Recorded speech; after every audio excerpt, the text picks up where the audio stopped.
বিদ্যমান সংবিধানের অধীনে নির্বাচন হলে তাতে জাতীয় নাগরিক পার্টি এনসিপির অংশগ্রহণের বিষয়ে সংশয় প্রকাশ করেছেন দলটির সদস্য সচিব আক্তার হোসেন। শনিবার রাজধানীর বাংলা মোটরে এনসিপির অস্থায়ী কেন্দ্রীয় কার্যালয়ের সংবাদ সম্মেলনে তিনি বলেন, আমরা গণপরিষদ নির্বাচনের দাবি জানিয়েছি।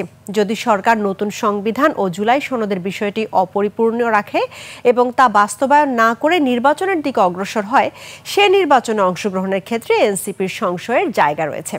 আক্তার হোসেন বলেন, বাংলাদেশে যে নির্বাচন হবে তার মাধ্যমে এদেশের মানুষ একটা নতুন শাসনতান্ত্রিক কাঠামো পাবে। আর এই আকাঙ্ক্ষা যদি নির্বাচনের মাধ্যমে পূরণ না হয়, তাহলে সেই নির্বাচনে অংশগ্রহণ করার কোনো মানে থাকে না।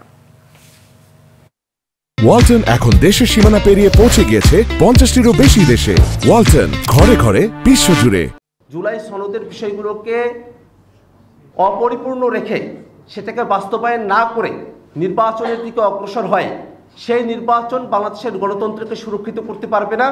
সেই নির্বাচনে জাতীয় নাগরিক পার্টি অংশগ্রহণ করবে কিনা সে ব্যাপারে আমাদের এখনো পর্যন্ত আমাদের মধ্যে সংশয়ের জায়গা রয়েছে।